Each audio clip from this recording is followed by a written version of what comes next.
এই বর্ষার দিনে ধোঁয়া ওঠা ভাতের সাথে যদি গরম গরম ইলিশ ভাপা থাকে, দুপুরটা তাহলে জমি ক্ষীর। হাই, আমি হলাম মন্দিরা। আমার ছোট্ট একটি ব্লগে স্বাগতম। চলুন রান্নাঘরের দিকে যাচ্ছি। আজকে তোমাদের সাথে ইলিশ ভাপার এই রেসিপিটা শেয়ার করবো। মাছগুলো খেতে দুর্দান্ত সফট হয়। প্রথমে হচ্ছে সাদা সরষা, কালো সরষা আর পোস্ত পরিমাণ মতো নিয়ে নেবেন।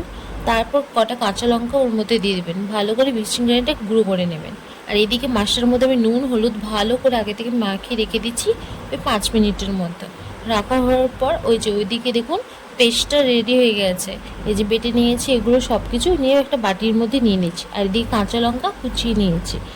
একটা বড় পাতিলা বা হচ্ছে টিফিন কৌটো নিয়েছিলাম আমি। এর মধ্যে মাছগুলো ভালো করে সাজিয়ে দিয়ে এর উপর একটা তোমাদের সিক্রেট বলে দিই, একটু তেল ছড়িয়ে নেবেন।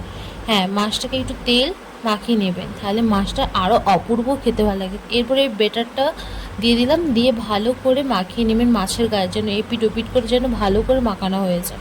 মাখানো হয়ে গেলে একটু পরিমাণ মতো জল দিবেন। জল দেওয়া হয়ে গেলে এটার মধ্যে এবার আগে থেকে কুচিয়ে রাখা লঙ্কা, কাঁচা লঙ্কা বা গোটাও দিতে পারেন, কোনো অসুবিধা নেই। এর মধ্যে আমি কাঁচা লঙ্কাগুলো ছড়িয়ে দিলাম। দেওয়ার পর এরপর মেন যে জিনিসটি সেটা হচ্ছে কাঁচা সরষার তেল। হ্যাঁ, কাঁচা সরষের তেলটা উপর দিয়ে ভালো করে ছড়িয়ে দিলাম, যাতে খেতে দারুণ আর দুর্দান্ত। আমি এখানে তো 3 টেবিল চামচের মতো দিয়েছিলাম সরষের তেল। তারপরে একটা কড়ার মধ্যে এরকম একটা চাকতি বসিয়ে নেবেন।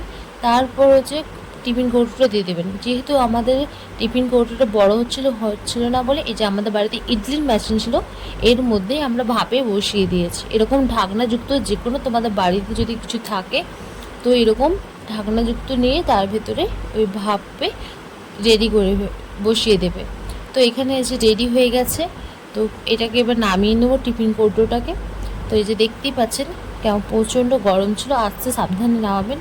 আর খোলা মাত্রই সে যে কি গন্ধ, দুর্দান্ত! একদম ঝটপট করে রেডি হয়ে গেল আমাদের ইলিশ ভাপা। দেখতে দেখেছেন কি সুন্দর লাগছে, খেতেও অসাধারণ হয়েছিল। হ্যাঁ, এই বর্ষার দিনে আপনারাও যদি কোনো দুপুরটা যদি এইভাবে সেলিব্রেট করতে চান, তাহলে এরকম পাতে ইলিশ ভাপা রাখতেই পারেন। আর এটা খুবই সহজ আর তাড়াতাড়ি বানানো যায়। আপনারা কমেন্টে বলবেন কোনটা তোমাদের সবচেয়ে বেশি পছন্দ, সর্ষে ইলিশ না ইলিশ ভাপা না ইলিশ মাছের পাতুরি। তো কমেন্টে জানাবেন। আর সাথে দুপুরে ছিল ভাত। তো রেডি। আর এই ছিল আজকের রেসিপি।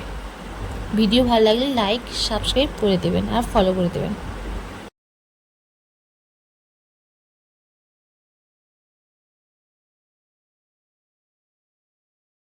আর হ্যাঁ, যখন মশলাটা মাছের মধ্যে মাখাবে তখনই একটু আমি নুন দিয়ে দিয়েছিলাম স্বাদ অনুযায়ী।